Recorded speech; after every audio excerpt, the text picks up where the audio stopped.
Welcome back, everyone. Hope that you had a nice mini break and managed to stretch your legs. I don't think you're going to want to miss a single minute of the discussion in panel 2. Just a reminder for any of you who are joining us now to please keep your cameras off and your mics muted, and welcome at the second annual Furniture Forum discussion. Panel 2 is going to be led by Dave Nemeth, an absolute icon in South African trend forecasting and creative thinking circles. He's not only a qualified designer, but also a retail specialist. He has experience at very senior levels in both public and private enterprises. And his focus often is a very challenging one on how do we future-proof our businesses and our practices. And through that, there is a heavy exploration of innovation, creative thinking, and really being able to leverage some of those trends. So to introduce his panel and his topic, I'm going to hand over to Dave. Thank you so much for joining us. I'm back. I have video and ready to get kick-started. So Vicky, firstly, thank you very much. And thank you to SAFI. I think it's an amazing initiative. I do, however, think there are challenges all along the way. And hopefully we are able to unpack some of those challenges today. And I think if we continue to look at the difficulties and try and address them as we go, then it's just going to go from strength to strength. So I'd also like to just thank all my panelists today, and I'd like to just briefly introduce them to you. I have Adrian Morris, the MD of Design Partnership, Chryss Joannou from Anagram Architects, Mpho Vackier, my apologies, from Urbanative, Theo Bothma from TBAD Architecture and Design, and Mia Els from Boogertman and Partners.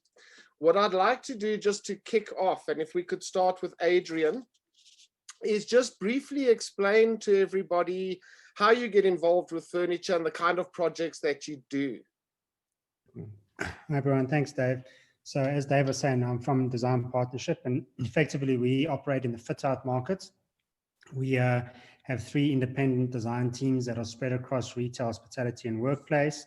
So how we get involved in furniture is really because we do a lot of turnkey work. We have a centralized procurement department, so kind of sourcing, whether that be local or international furniture, is a large part of what we do, specifically in the, when we're looking at workplace and hospitality projects.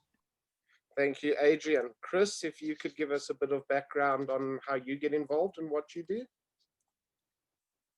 Well, we started by being involved in a lot of casinos that were being developed independently, smaller scale than we're typically used to here.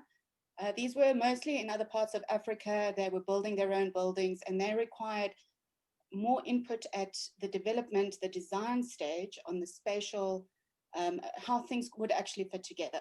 So it was about real items and how they would actually fit in the spaces. So from there on, we started getting involved in the export and importing where necessary from China, etc., and then sending that off to Africa. Currently, we do a lot of restaurants, and again, similar to Adrian, there's a lot of turnkey processes there. So we customize a lot of the furniture for our specific projects. Thank you very much. Theo, you're on mute. Hey guys. We basically get involved from architecture. So we registered architecture practice, focus mainly on high-end residential. Where we get involved is we also branch into interior design. And also mainly this year, we actually started going into interior decorating. So actually helping our clients from starting an architecture concept, bringing that whole concept through into interior design, where the fit out elements comes in, and then sort of finalizing the concept, and then the dream into the interior decorating part. So that's basically where we fit into, and also the market we serve. Thank you, Theo. Mia. Hi, so I am part of the interior design project team at Boogertman and Partners. So we are similar to Paragon in terms of the product offering. So we mostly work in operational spheres or commercial spheres, and that extends from office parks to student housing to retail. So it's quite broad in terms of the projects that we're involved in from an interior point of view. And the specification of furniture is full turnkey as well. So from procurement to specifying the fabrics and furniture selection throughout South Africa, Africa, and internationally as well.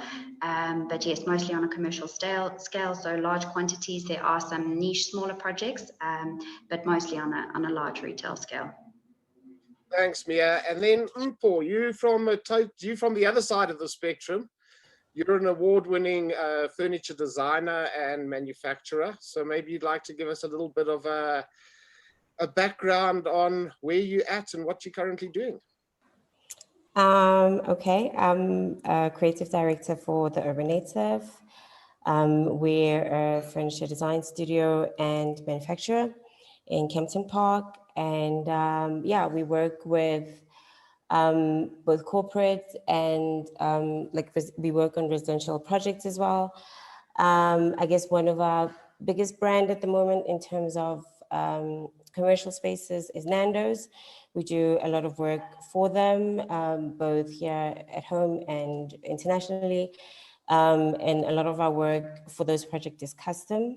So they'll see a piece of ours and we'll develop something specifically for that project and we'll manufacture it in-house, and yeah. Excellent. So what I'd like to kick off with, and I would like, not all the questions are going to be answered by all of you based on time, but some of them I really do want to just get a general feedback from you. And the first thing that I think is very, very important is, what are the current challenges that you're facing when you're trying to procure local furniture? So if we could start with you, Adrian.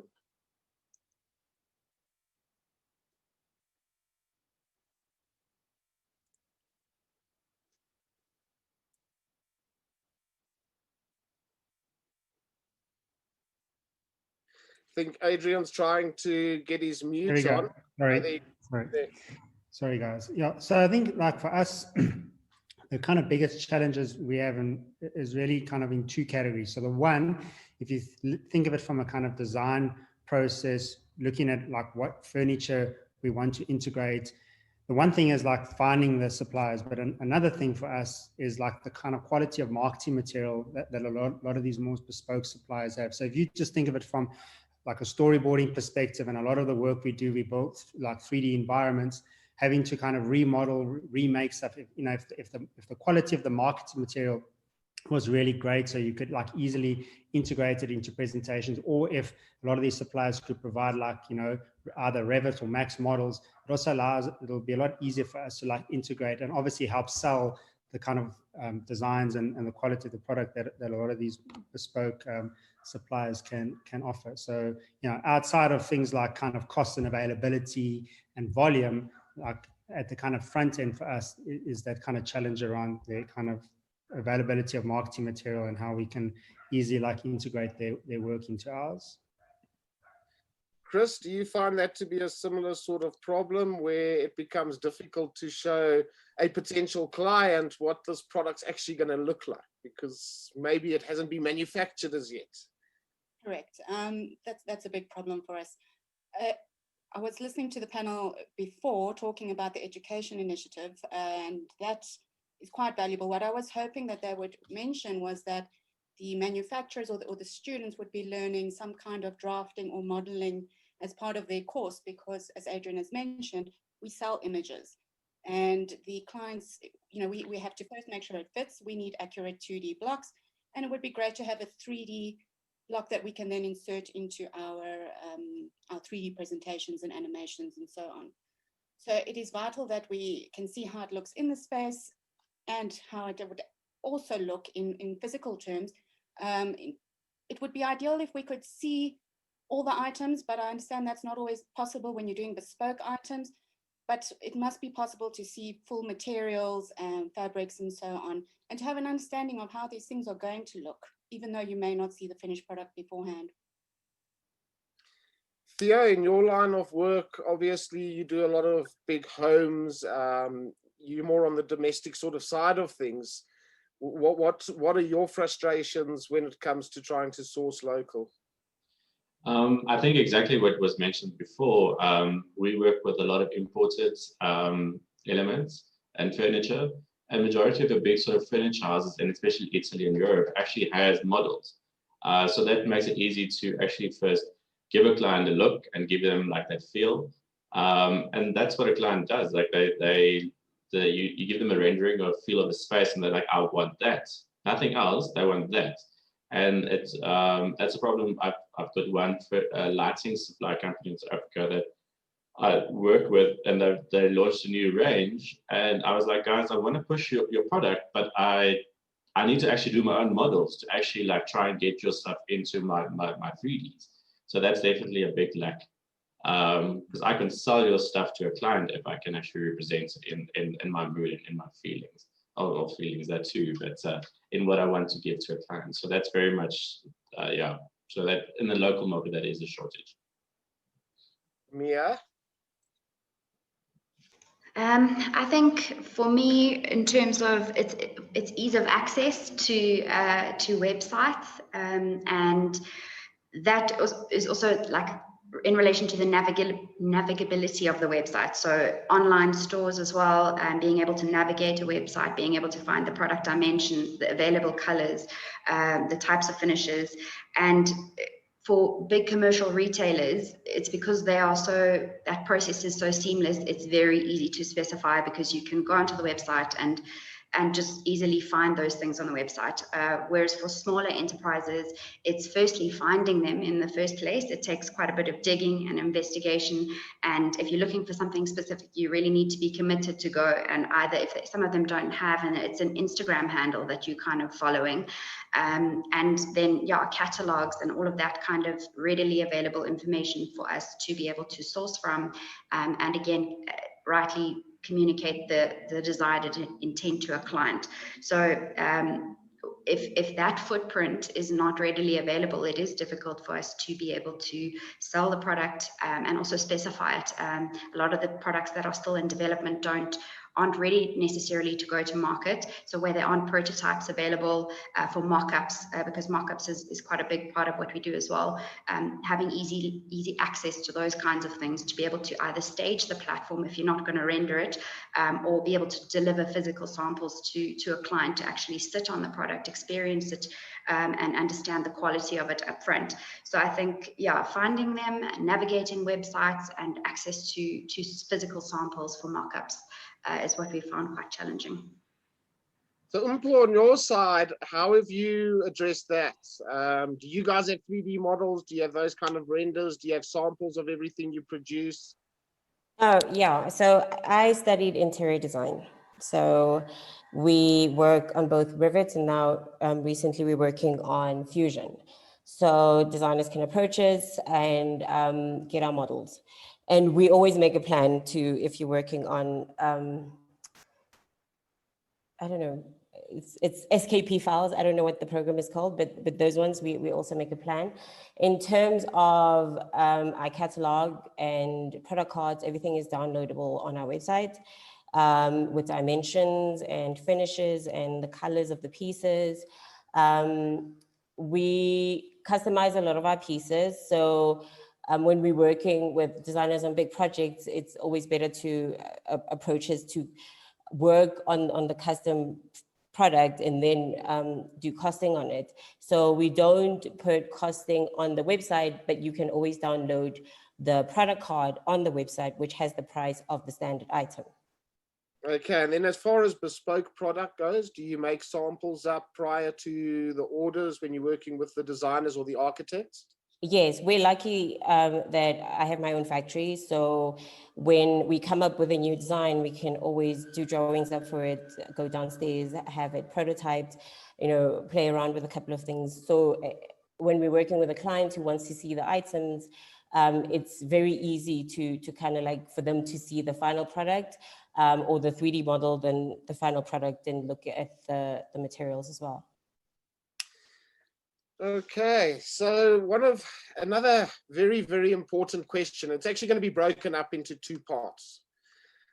First part of it is it easier, which we probably already established, to buy imported products? I mean, if you go to Cromwell, there's a ton of stores. They all have special pricing for architects and for designers and what have you. Is it often the easier route to go? Do you find yourself going that route because of the ease of it? And the other part of the question is, are we starting to get clients asking specifically for locally produced furniture, where they're actually putting their foot down and saying, guys, this is a South African project and we want South African made furniture? So maybe again, if we can kick off with you, Adrian, what is your experience in those two areas? Yeah, so I think on the imported stuff, like we were saying earlier, kind of getting access to the product is easier from an information perspective. Our challenge is when you bring in big orders is the ports. We get very nervous with like delays in the ports with clearance, and obviously it's kind of COVID world at the moment, that's a lot worse. And then the second part of your question is, yeah, definitely, we've definitely seen like a bigger push for like local design products. What is interesting is we've been fortunate to be quite busy kind of even through this COVID period. And I think there's a big push from big businesses realizing that as part of kind of, helping the economy survive this is supporting kind of local. So we definitely seen an uptick in that. And again, the challenge around that is, access to the product availability and cost. A lot of the local stuff is a bit more pricey. So really how they kind of integrating into projects is they're becoming signature pieces. So yeah, I mean, I think the answer to your question is the import stuff easy to find, not so easy to get into the country if you've got short lead times. And then the local stuff, we've definitely seen an uptick around it. Chryss, are your clients also requesting local manufactured product? We haven't really seen people looking for local products in terms of being, proudly South African or with regard to sustainability of materials. Where we have seen it is if there's a particular theme, if they're doing, for instance, an African restaurant. But this touches on what some people were discussing earlier, that the difference between crafts and design. So typically now what we're seeing is people looking for that only if they're looking for the crafts aesthetic. In terms of it being easier, it is easier to import something and be done with it. The problem is when it arrives and we have problems, you're limited in what you can do as a response to that. So for certain products, we don't bother importing. And one of those is outdoor furniture, where it's quite specific to our climate, where the furniture can take a lot of strain based on our sun and so forth. I mean, it even differs between Cape Town and Johannesburg, what furniture is going to last. So in terms of the after sales service, it is not easier to import. Initially ordering it, perhaps. Theo, your clientele, if I have a look at your work and the kind of homes you do, a lot of them are after the big classics, the famous classics, the imported brands, the casinos of this world, etc., etc. Are they starting to understand some of the great furniture that is being manufactured locally? Or are you trying to shift them into that direction? You're on mute. There we go. Dave, from my side, I would say it's very, very client specific. I would get clients that sort of like shun the South African market and it's like, I want my imported furniture. And yeah, so we cater for their needs, but then you get clients, because there is still this sort of perception that South African furniture is cheaper than sort of imported elements. So I do get clients that sort of would rather want a dining room table from Italy than a local product, half the price, but it's good to say to their friends, like, it's an Italian thing, an Italian furniture piece. So it's very much that perception from clients. So it's based on clients very much. What I get more at the moment is that in some of my projects, clients would say the availability. So we then would look at local And I'm not saying we have bad stuff. I think we actually have some good quality furniture and pieces in South Africa.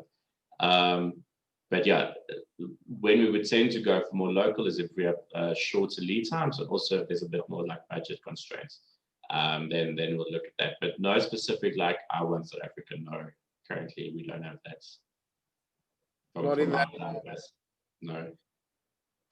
Yeah, in the kind of contracts that you're doing and in the spaces you're involved in, a lot of corporate stuff as well. Are you doing that move where the guys are saying, look, we want to know where the stuff comes from. We want to know where it's manufactured. To be very honest, in the experience that I've had to date, no, it hasn't been a huge driving factor at all.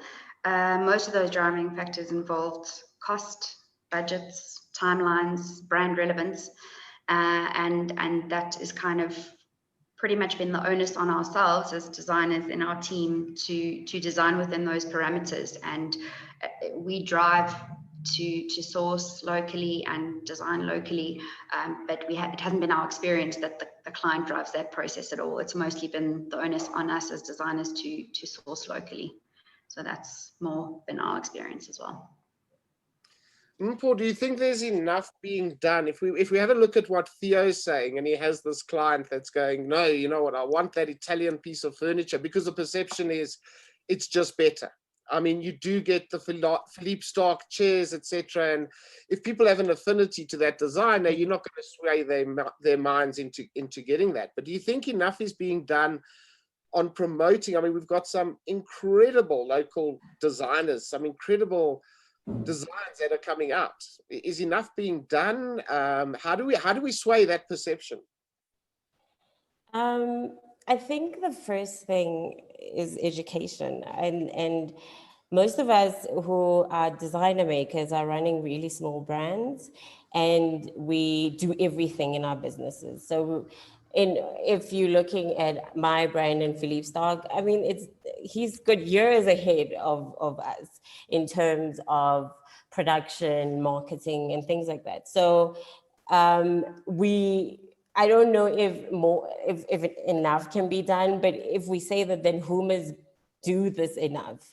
You know, I think for me is I try as much to engage with local designers and always touch base with the companies and the firms that I know of. But I think it's always that what's difficult is convincing the people who are doing, I guess, the paying and maybe the speccing that you can make what it is that they want.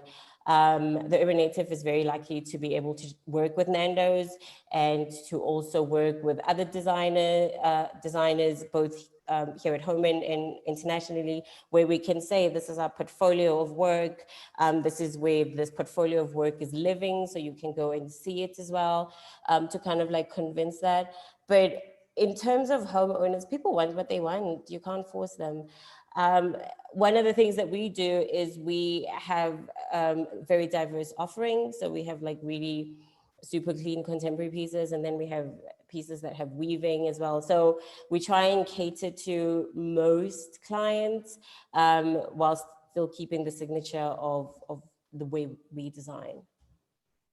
Just while we're on that, quite an interesting point. And whenever I speak to architects or I speak to interior designers, and it often doesn't matter at what level their client is, they often get faced with this myriad of images that look like they came straight off Instagram, and they're saying to the designers, but it's got to look something like this, and we want this piece of furniture over here. Do you find a lot of requests to try and replicate other furniture, and what is your response to that? How do you handle that?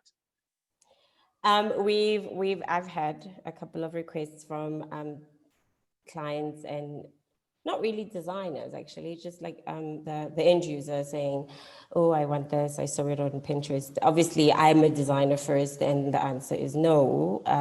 Ethical reasons, I can't do it. It's not mine, and I don't want to get sued. And also, it's just wrong. It's plain wrong. But I do, however, have an alternative that we can both work on and collaborate on, and maybe we can come to a piece that you like, and it doesn't infringe on somebody else's paycheck, and it's a collaborative piece that we we can both work on to suit your needs. Yeah. With regards to this whole COVID thing and how it has shut down so much, my next question is really, obviously a lot of imports from China just stopped dead. I mean, even now they're battling to get these imports in. I don't know if you had jobs that were busy running, but this is a potential threat in the future as well. I mean, we don't know what's around the corner. This could happen again. We could see a shutdown. So the obvious thing is, and we're seeing it with the clothing retailers, they're already going and saying, you know what, we are going to bolster this local economy. We have to increase the amount of local stuff and not have all our eggs in one basket. Is there an issue with local suppliers supplying the quantity? I mean, Adrian, you do some big restaurants and things like that, and I know that you've sourced a lot of local product. Is the quantity and the time frame an issue? Yeah, I mean, we have found that is an issue. I mean, it hasn't crippled projects, but yeah, it is something that's always a challenge. And generally what we find is that we need to convince the client to allow for a longer lead time. And then just one of the things, maybe just to pick up on the previous question that Mpho was referring to around education, what we have always found is a great way to kind of convince clients to buy into a lot of the local stuff is to kind of, educate them around a lot of the backstories, like, who the designers are, explain to them what the pieces are about. And we live in a world of storytelling, and I think people love a good story. So, Theo's story about the dining room table, so it comes from Italy, but if you've got a really great local piece and it's made here and it's by David Craner, if there's a story behind the table, it becomes a conversation piece. So we have found that that's a really good kind of strategy. One thing is kind of explain that you can get the same quality as overseas, but I think what we found is a better angle is kind of elaborating on the backstories of a lot of these designers. Very interesting point, because in the session before me, with regards to the education and the new degrees or courses that are going to be coming out or that they're looking into, a big part of that was, what is the story behind it? What is the narrative behind the design piece? It's not just another chair. It's not just another chair that's knocked off to look similar to this one that looks similar to that one. So I think a very, very important part, and that's something that the furniture designers are going to have to learn. They're also going to have to, we didn't just make this because it was a brainwave. What was the process? Why did we do it? And how did we do it? Chryss, how has it affected you, and how's it going to affect you going forward with regards to the procurement of furniture? I'm not sure it's really going to make a huge difference, to be honest. A lot of the commercial products, they are all about deadlines and price. So for those kinds of clients, I don't see, honestly, I don't see too much changing when things stabilize. I mean, obviously, there's always the concern that it's going to happen again. But the interesting point that I do want to pick up on is about the education. If we can sell a product more successfully with a successful backstory, then we can, as designers, not select those items from China and so on. And I think it's important that we understand there's education of the furniture makers and educating the market about the local stories, but we also need to educate their specifiers, which is the capacity I'm in this forum today. I don't know the backstory of a lot of the furniture. I would actually recommend that there's more of a training initiative, and I mentioned to you that potential route is the CPD training, which architects are compelled to do, and make furniture and the backstory and the history of furniture in South Africa something that specifiers should be able to learn and benefit from, and let them make the decision and not rely on COVID to decide if we're going to bring the furniture in or not. I think valid point. Do you find it quite difficult trying to source local manufacturers? Do you find it's a very limited pool? You're not too sure where to go, how to find them? As an architect, I fell into interiors and furniture and so on. So I didn't know. I would have started where every person starts, maybe on Pinterest, on Instagram, the internet. So it's only as one gets involved that one really does find the right people for the specific type of job you're looking for. And it's by word of mouth. I think there's not enough reaching out to the specifiers, because I will tend to use what I have. You know, I have a catalog in stock. I've got a relationship with this person. I will continue to use them until I'm approached with something better for my own ease. There are a million things that one has to keep in your head as an architect, and often you will tend to make your life easier by sticking with what you know. I would like to be more educated. Theo, so I think it is an initiative of SAFI is to bridge this whole issue, is to have a portal where you see all the designers, you see all the manufacturers of local furniture, you see examples. Has it been limiting to you as well? Would you utilize something like that, and would you be prepared to sort of test out a brand new designer that you've never worked with, or manufacturer? I would actually welcome a portal like that. We're currently busy with a project full-on interior decorating, and it was quite interesting the process that was happening as we were sort of going through the rooms and like going through furniture. Some stuff we started like imported products we were looking at, and then sort of the process that was happening is like, oh, look at this, guys. I actually saw them on Instagram. I'm actually following them on Instagram. Have you ever seen their product? And that's sort of the communication that then happens in the team.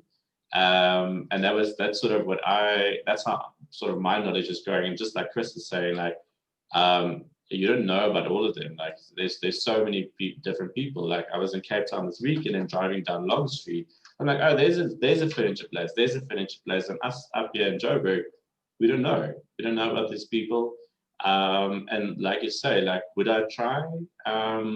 Would I support local if I haven't seen? Well, if there's a bit of a recommendation from other architects, definitely. Like I think, and just a meet and greet, because I think also at the end of the day, it's about creating relationships between us as architects, specifiers, and then also the industry. Like it's about creating that relationships and just knowing that when I'm gonna like support you, you're also looking after me in terms of quality, because I'm putting my name on the line, specifying you as a supplier or as a furniture supplier. So if you make a big problem for me, I look bad. So it comes down to that. I think it comes down to, yes, there should be a portal, I think, to start the process, but it comes down also to building those relationships between us specifiers, architects, and also the industry. That I think that's what's going to pull this through at the end of the day. Mia, from your side? Yeah, I think from our side, and this is just from our experience, we've rarely had local designers promote their products to us. It's mostly been us finding them and making contact, and whether that's part of the business model or not. To add to one of the previous comments about local designers having conversation pieces in many of our commercial projects, or unique pieces that kind of stand out. I think it also depends how you want to promote your brand. So if you want to be unique conversation pieces that people can talk about within the commercial environment, then the quantities that you supply will be limited to that. It will be one-off pieces that are specifically designed as conversation pieces. And then if you are wanting to cater and compete on a commercial scale, I think that then the product offering is completely different, because it affects the pricing and the specification. And I think there's more of a partnership between the local supplier and designer and the design team to be able to provide product that can compete with the imported furniture and on a commercial viable scale. So I think there's part and parcel between partnering with people where you are buying conversation pieces and they're one-off, or providing on a commercial scale where you're competing with many of the imported players in the game. So I think that there is definitely opportunity, and we have done so successfully before, is partnering with local designers to design furniture that can be reproduced on a commercial scale and competitively still price and compete with everything that's being imported. Mpho, you guys have won a lot of awards. You've been in the public eye, you've been in the design eye for many, many years. But how do you go? Are you guys still marketing to architects? Are you active in getting out there? Or do you find that you've got your base you've got the guys you work with, and that's quite kind of fine. It's good enough. What is your approach to that? I always take all opportunities. So I am always keen to meet and send out. I know when I started out, I was a lot more active in really trying to get us out there. And we are on a couple of other platforms, not so you won't just find the Urbanative at TheUrbanative.com. So I try and like spread out so that we are reachable in other things, even if it's not the same, I guess, crowd that we normally relate it with. So I do still try that. And I know before COVID happened, we were also like, trying to reach out to like designers who don't know our stuff yet. I do on and off because I'm the one who's doing it. I do like a little newsletter to most people who subscribe to our website, telling them about new products and sales and stuff that we're prototyping and all the new stuff that's happening. So in engaging with other new people, we do that. So, but it's always like, how much are you doing? You can only like do so much if you also the photographer and you also the designer, and so you have to almost like split your time between doing all of that and still make sure that your marketing is on point, otherwise there's no business. And while we're on that, just another question. You guys do bespoke furniture, but what do you also get involved if a designer or an architect comes to you and says, listen, we need 350 chairs for a restaurant or for a conference facility? How do you juggle between the two? Is minimum order quantities an issue for you? It's never been an issue. We have done things that we didn't think we could do in our little factory. So I'm always pushing, and like I mentioned before, our offering is so diverse that we do bespoke pieces, the ones off, and we do accessible pieces. We have a couple of new pieces that we came out with this year that are accessible pieces in terms of like where the price point is and the materials that we're using. So it's a varied offering from our side. So yeah, I would welcome if I'm dying to buy this building right here next door to us. So I am dying to do more quantities. But the way I look at our brand is like, there's so many things happening. There's like so many branches of the business happening where we can do bespoke, but we can also do school furniture. I worked on a school furniture range during the lockdown that we have finished, and I am dying to show it to somebody. I've sent it to some people, but I think compartmentalizing my business like that is our business model. Adrian, the minimum order quantity issue has always been an issue from my days in retail, trying to order furniture. If you went overseas, you had to order huge amounts. So you decided to do things locally, and that was also an issue. Either that couldn't be produced in that amount, or the amount was still too small in order for it to have cost viability. Is that an issue? Minimum order quantities? Yeah, look, if you're going to get into like, I think there's also distinguish between like bespoke and then just supporting local. So you get guys like the top made like Homewood, for instance. They have a range of chairs. But if you want something as a one-off, yes, like I think things like minimum order, like, either it's a one-off piece, but I think to what Mia was saying, I think it's about kind of trying to distinguish between like the kind of signature one-off pieces, the bespoke stuff, and how do we kind of like support, local furniture manufacturers who are locally based. You can also do the kind of, churn out stuff, like Mpho's designed a range of like school chairs. I think it's about, big business starting to like, support those. Because my whole view on it is like, if you can get the orders up, the costs come down. It's a economy of scale. So I think it's just about, there's a shop fitter we work with, and to keep her factory busy, she's been producing like vanities for hotels in Africa, like just to keep the factory busy. And actually what works out is they manufacturing them cheaper than what the importer here can get them from China. So again, it's about volume. If you can get the volume and you can get the right businesses to support it, I think you can get the economies of scale to work. So I think in terms of the broader furniture conversation, I think Mia's spot on. We've got to separate kind of the bespoke stuff from how do we support local manufacturing. Maybe that's the partnership between people like Mpho with some of the bigger kind of local furniture manufacturers. So. And then what about actually collaborating with the client? So you've got a client like Famous Brands or whoever it is. They've got 300 restaurants within a chain.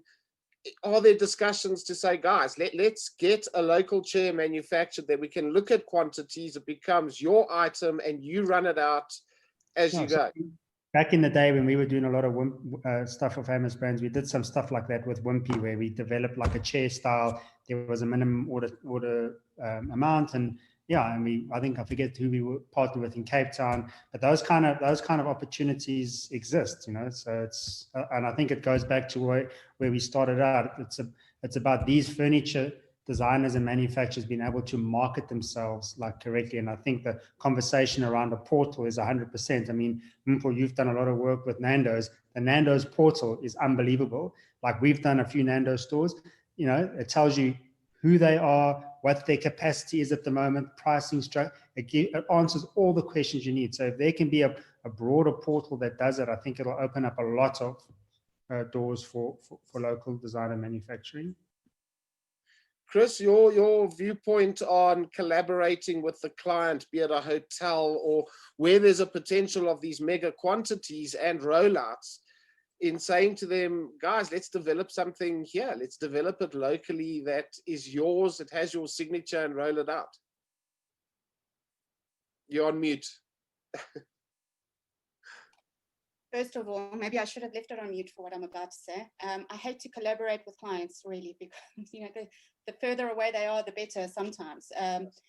But they do get involved. I've done a lot of brands myself as well, and obviously in casinos, there's a lot of those. It is better to have your own signature chair, for instance, and let them control it. But sometimes the timing doesn't allow for that. So what I found, and it goes back to the minimum order quantity question, is there's a trade-off often between the speed of of obtaining a product versus the design. Locally, I haven't had any problems with not being able to get the amount of goods, but there's certainly a trade-off. You'll go to the bigger established companies that will roll out as many chairs as you can possibly want within 4 weeks, but you're trading off something that is quite a simple looking design. It's not innovative, it's tried and trusted, and you know that it can be completed on time. But there's no innovation. I mean, that's the eternal trade-off. 100%. Mia, your feeling on it? I think when it comes to minimum order quantities, I think on big projects, something that we had been looking at and discussing and investigating with some local designers is they obviously certain of them cater for the bespoke market, and they don't keep a lot of stock on hand in terms of what they design. And then the other portion of that was to possibly look at designing a standard contract range, which is easier to manufacture, you manage the cost, you are able to have some detailing and involvement in terms of the specifications of those kinds of things. But that contract range and the development of that contract range is like a base palette which you can select certain things from. And that, I think, enables you or gives you a leg up in terms of specifying for bigger quantities and larger scales, because you've designed it, you've streamlined it, and you know how to, if you get a minimum order quantity of however much, 100 of these pieces, you've already done the design development with someone, and there's 5 things that you can select from, and that is a separate contract range from everything else that you normally supply. So I think incorporating something like that for some of the very bespoke, or for some of the people who are wanting to get in on a commercial scale, that's something that is really worth investing in and exploring. Okay, our time's getting a bit limited because we'd like to take some questions from all the attendees. But one question I'd like to ask each of you, and I'd like to start with Mpho, is what is the future of South African design? I mean, and this is going to be the question to all of you. You are out there, you go to the trade shows, you see the quality of furniture out there, you see the up and coming stuff. Where do you honestly believe it is headed, and where it's going to be in the next 5 years? Is it going to be a demand for it internationally as well? What are your views, Mpho? Sure. Okay. Oh, the future. I mean, you know, the landscape of designer makers is so varied. Like, there are designer makers who design and don't manufacture themselves, right? So they outsource that. And then there's designer makers who are designers and they're manufacturing their own work. I do say, like, creatively, what is happening in South Africa is just mind-blowing in terms of the energy that's out there. And I think a lot more of us are really hungry to show that we can produce amazing, authentic and distinct pieces, you know. And I think we are hungry and we're designing all these bold pieces because we are in the stages of defining what South African furniture design looks like.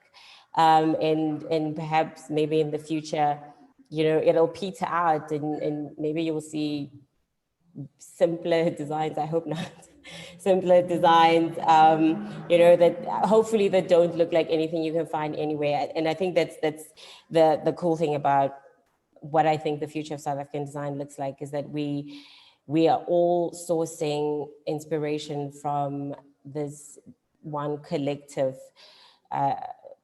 pit, I guess, but the designs are so varied in the way that they look. The way that we applied the same materials differently is the stuff that's gonna, you know, put us apart from each other and from the designers overseas. What I'm seeing internationally is that there is more of a demand for our pieces internationally. Hopefully this is gonna stay for a while because, you know, most of us are like growing brands, so I'm seeing a lot more of that. So that's really exciting.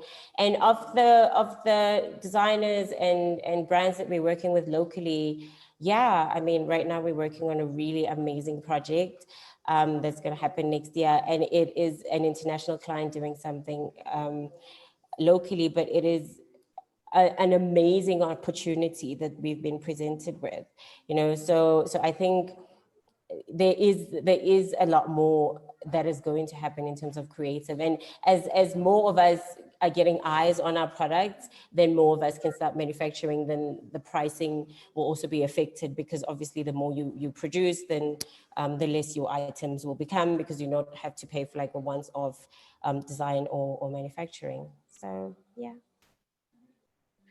Thank you very much. I think we've just about come to the time. Vicky, are there some questions from the panelists that, sorry, from the attendees that we can throw out to?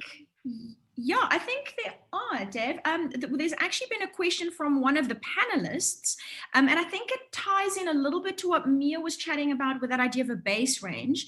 And the question was around the challenges that have been highlighted on sourcing from local suppliers.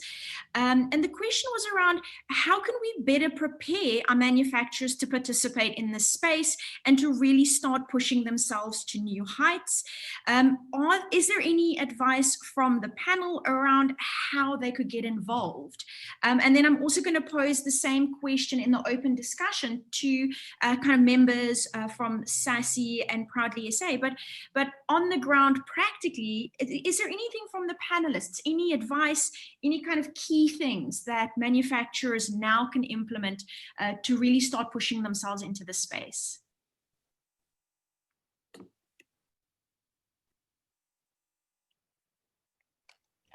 I'll go if there's no one to say anything.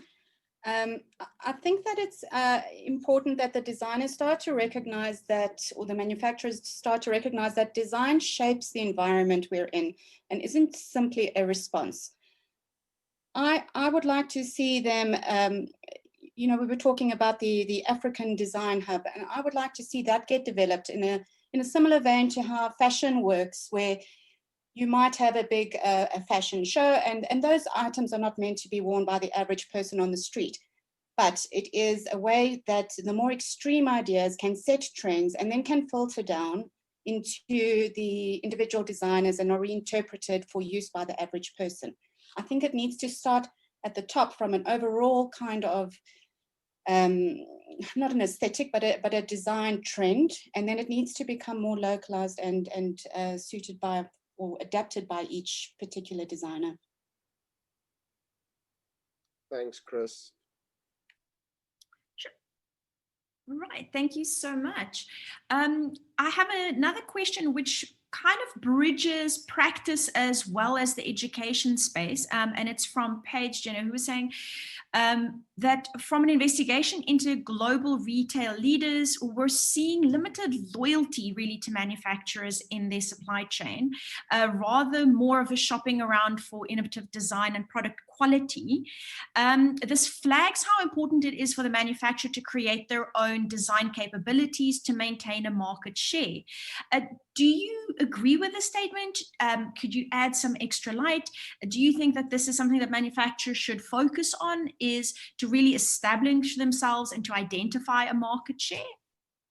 Maybe I can just jump in there as well, because I think Thank you. globally is that there isn't any loyalty to any brand anymore. You know, whoever entices me today is going to get my business. A few years back, if I was a BMW fan, I'd stay with BMW my entire life. You had the Audi guys, the BMW fan. Now things are changing at such a rate. It's whoever entices me at that point in time when I'm about to make that decision has a big chance of getting that business. And I think possibly something that I think Adrian brought up right in the beginning of this session is that marketing of oneself.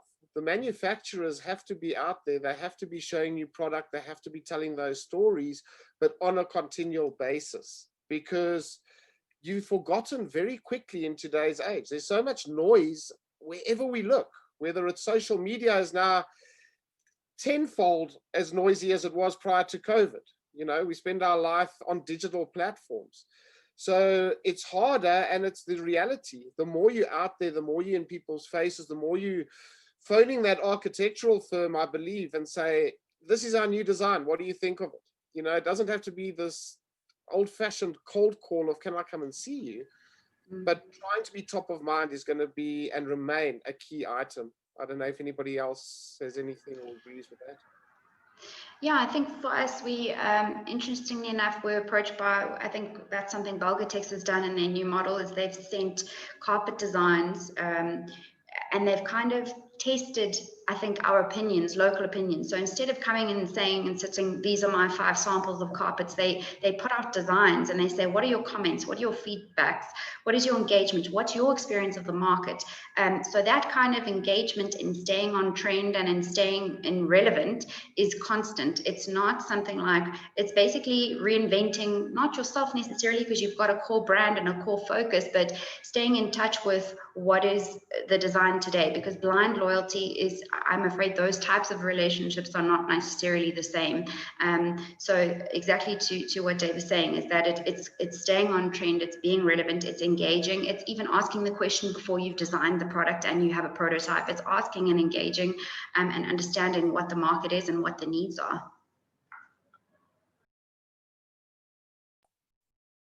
Fantastic. And those are the main questions. A few of the other questions we will deal with in the open discussion. So, Dave, I think we can finally let your poor panel off the hook and say thank you to them.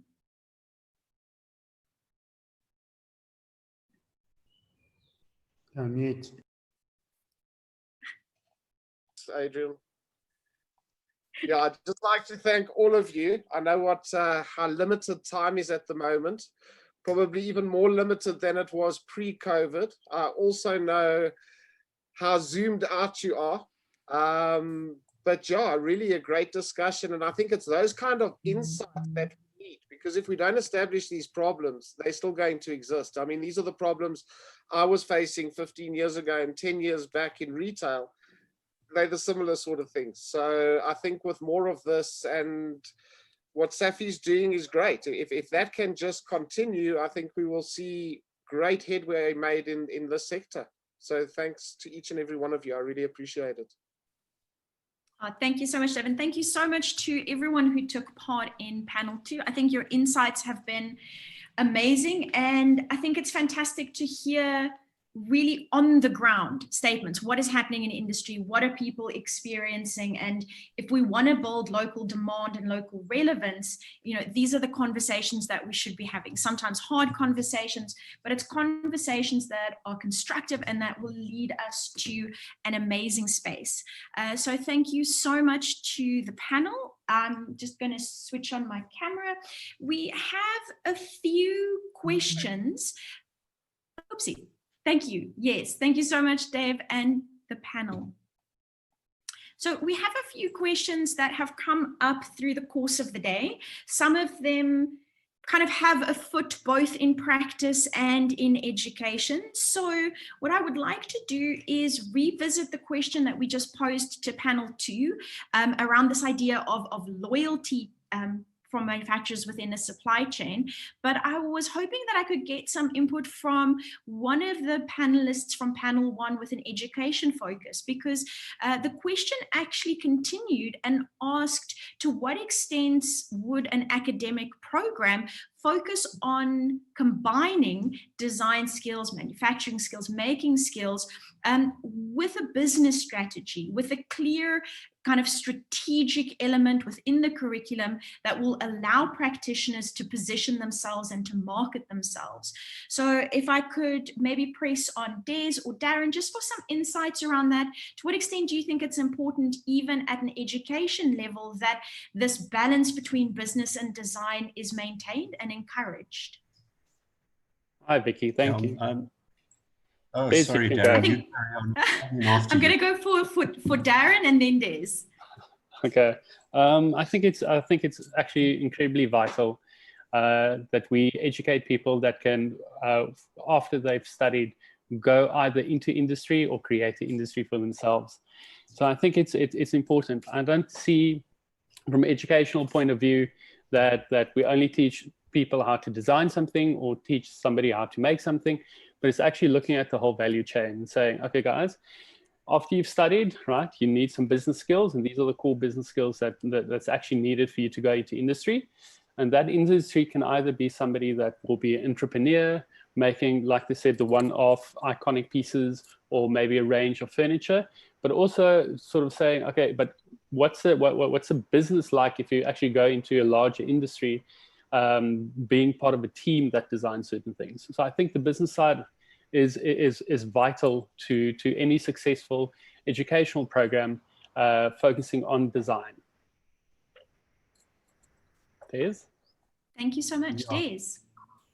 I think that, you know, as we've moved into the 21st century, and we've actually seen the World Economic Forum telling us that the skills that are required are the creative skills. There is no doubt about it. We're looking at design thinking, we're looking at analytical thinking, we're looking at the way that we do things, we're looking at business models from a design perspective, and from our perspective as designers. It's crucial that we actually talk about business in design. And I think that it's happening at all the tertiaries across the board. You know, some of them are already offering BA courses in business studies, and those are design schools. So it's changed. The whole world has changed dramatically, and I believe that the future of this world is in design, amongst other things. But I think that, you know, AI can only function with good designers. I think that any industry can only function with good designers and good design. And I feel very confident about the future of South African designers to actually stand up and be counted. But you have to understand, and I think this is important, and it answers a lot of the questions that I think, you know, especially Adrian posed in his talk, is that we are in a situation where we don't have the resources in terms of intellectual property from a design perspective in many cases in the furniture industry to drive this forward. But it's been recognized now that it's crucial that design becomes the driver, and it must go forward. And I think that just to answer Chryss's point as well, is that we didn't discuss detail today about the design course. Of course, there are going to be 3D modeling courses, and that software stuff, it's all part of the curriculum, and we'll address those issues. And I think that design education, having gone around the country now and worked with the product designers, because they're going to become an integral part of the IID as well. It's really, I've seen from going to the campuses and talking to people, and Darren is one of them. We're on the cusp of something really special here from a design education perspective. So it is holistic. We're trying very hard to be incorporating everything and all the needs of people. And as we both said earlier, we're definitely not in ivory towers. We're communicating with industry, we're communicating with the government, and we're communicating on a tertiary level with all the role players. So yeah, sorry, that was a long answer to a very simple question, but we're there. We really are working hard and business and design is for every designer, especially the entrepreneurs who are going to go straight out of college and try and establish themselves. They need to have those skills, and we need to supply them. Yeah, sorry, that's it. No, thank you so much. I think there are very few simple answers to many of these questions. There's so many elements that we need to consider. I have two questions that I would like to pose to Dave's panel. So I'm hoping that one of you will take up the challenge. If you could just switch your video on so that we can see you, that would be fantastic. And there are questions that speak specifically really about the manufacturing industry. So I'm hoping that some of you can give us a bit of insight. One of the first questions is around retention. So in manufacturing, are we able to keep good people in our furniture manufacturing industries? A page made a comment that it's not very glamorous. And is there something that we can improve? Really, the status of furniture manufacturing and furniture production and furniture design. So there's that question on Dave. Do you think you want to bat it to someone on your panel?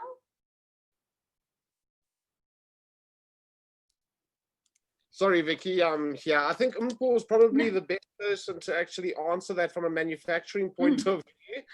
I can see smiling there, but I think that you would have, what is the retention of staff like? I mean, as Vicky said, it's not perceived as a glamorous sort of job. Yeah. Yes, it's not perceived as a glamorous job, but the one thing that you cannot retain staff if you don't get orders.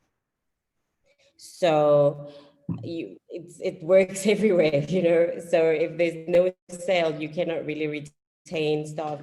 I started off with a lot of our staff part-time, and some are still part-time, running the risk of losing them if nothing changes, or if I don't offer them permanent contracts. Which you can't do if you're not making enough sales.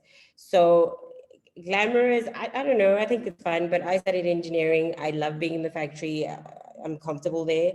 But for me, the retention is, if there's no jobs or no sales, then there's no retention whatsoever. And there's no upskilling. Like, what are you upskilling for if you're not making furniture?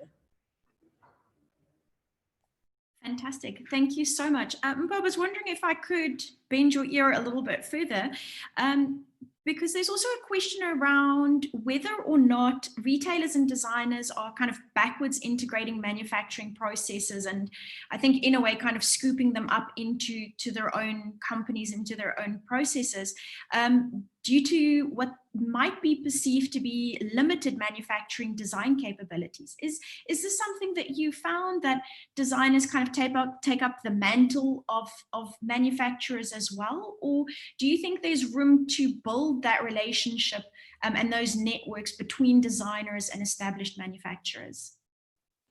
I definitely think that most furniture designers starting off, you don't start off and wake up with a factory. You start off and having somebody outsource your products. When I started, I approached established manufacturers to produce some of our items, and I was told that our quantities are too small, which makes sense now that I have a factory, because they can't do 2 chairs that are not standard design, and they have to focus on those 2 chairs every 3rd month, you know. So I think I started my factory because I wanted to own my processes, which also means that I get to really engineer my costs for my retail costs to the end user. But I do think that there is definitely room for collaboration. We still outsource some of our processes that we don't have in-house yet, and we have great partnerships with those contractors. So yeah. Fantastic. For you, as a designer, what are the kind of core capabilities in contractors that you look for? So, I mean, is it a little bit also about kind of the soft skills and the relationship and the business savvy, obviously the quality, but for you, building a relationship with a manufacturer, kind of what are the things that you look for? Adaptability,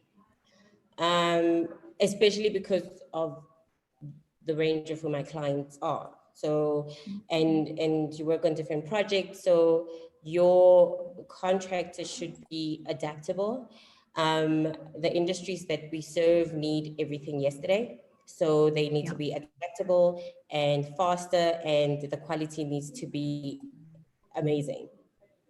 So those are the things that I look for. I mean, the soft skills are great, and you know, but at the end of the day, somebody has to use the product and it can't break, and that's important. Yeah.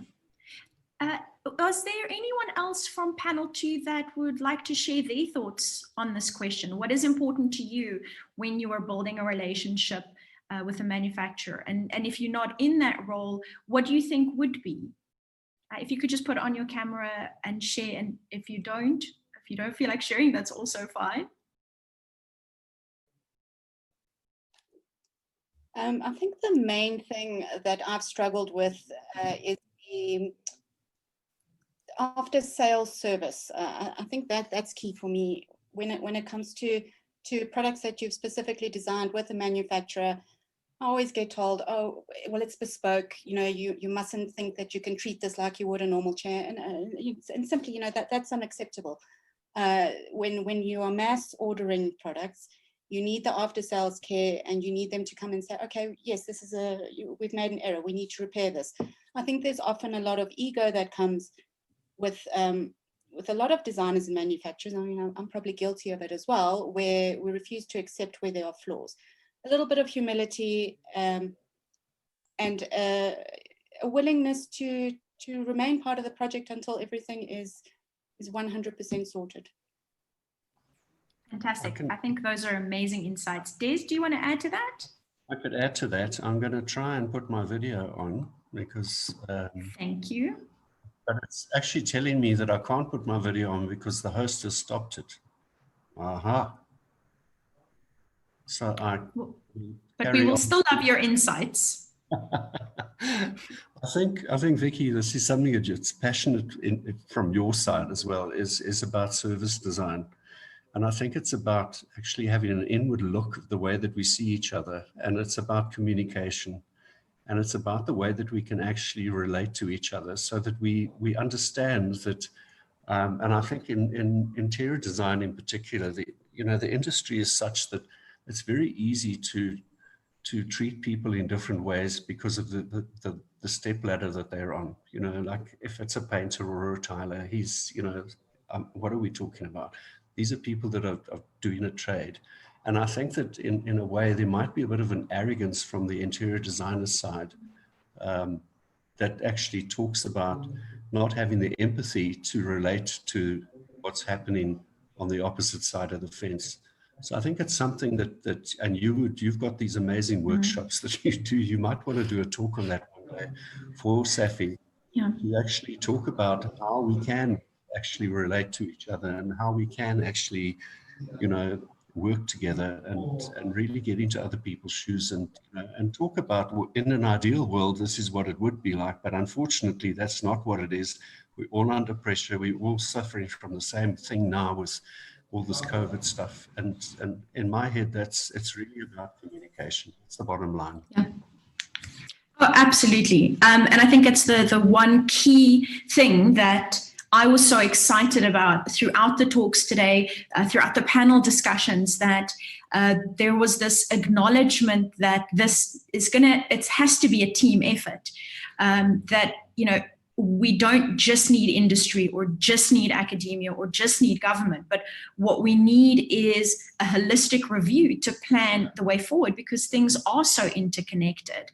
And I believe that's the right footing. If we want to take the furniture industry forward, if we want to become kind of global leaders, if we'd like to evolve, you know, a style that is representative of South Africa, pieces that are high quality, that can be produced, amazing aftercare service to, you know, to the agencies that we're stakeholders with, I think it's a new dawn and an exciting time to be within the sector, and the support and the passion that is shown today, and I really believe every day, from organizations like, you know, the DTITC and SAFI, it speaks about a willingness to have a dialogue and to embrace this complexity in order to move us forward.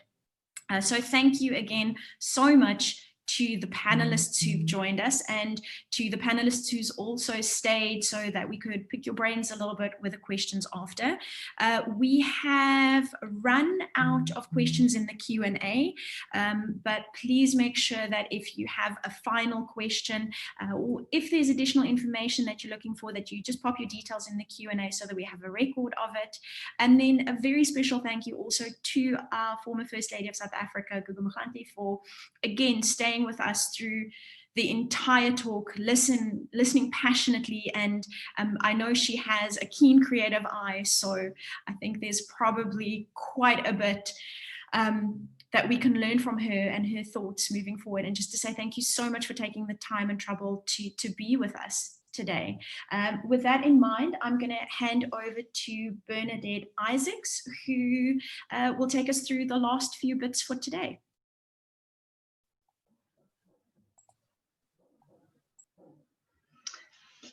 Thank you very much, Vicky. So I have the privilege of just wrapping up in terms of the way forward in terms of the DTIC touched on that earlier on in terms of what our plans are for the next few months. So I've just put up this slide just so that we can summarize in terms of what the DTIC presented this morning. So this will be our key focus areas over the next couple of months in terms of sign-off of the Furniture Industry Master Plan. But also I thought, let's put up the programs. There's 9 programs up on the screen. So this is going to be our sort of focus areas or programs, and like was mentioned, that we have to deliver on in the next 4 to 5 years. Some of them are short-term, medium-term and long-term programs, and as mentioned previously, we've already started initiating and embarking on some of these programs, as mentioned in my presentation. But in terms of, and I think lots of the panelists and presenters today touched on it, and I think it's just to reiterate to say we would need support of both industry and government and the private sector to make this work. So I've put the programs up on the screen, and like I say, whether you're from the design sector, manufacturing sector, retail sector, raw material supply sector, we all can play a part in this in terms of making sure that we implement this furniture implementation plan, and we get to the desired outcomes in terms of what we need to achieve. So As mentioned before, we're hoping in the next couple of months that the Furniture Industry Master Plan is signed off, that the Executive Oversight Committee is set up that will actually monitor and evaluate the implementation of the Furniture Industry Master Plan, and that we can actually implement the Master Plan. So that was just a summary in terms of what's next. I think out of the panel discussions, there was also very key initiatives identified, which we've made a note of, and we'll definitely make contact with the furniture industry value chain with regards to those initiatives. So that sort of summarizes hopefully our way forward in terms of our plans and what's next in the furniture industry. Then I'd lastly just like to do a word of thanks to our presenters. Thank you for your time and your contribution in today's Furniture Sector Forum. Thank you to Vicky for keeping us on track and making sure that we stay on time. And thank you to our panelists for the first and the second panel. Thank you very much for availing your time. We really appreciate your insights and your thoughts, your suggestions, your comments. It's much appreciated. And lastly, thank you to our funders and associate organizations. You can see them up on the screen. Thank you. Without you guys, this would not have been possible. We thank you for your support, whether it's from a funding or non-financial support. Thank you very much. To our board of directors and our SAFI team, thank you very much for all your hard work and support in putting this all together. So that's it. Thank you for attending the second annual Furniture Sector Forum. We hope you enjoyed it. Please keep safe and take care. God bless. Thank you.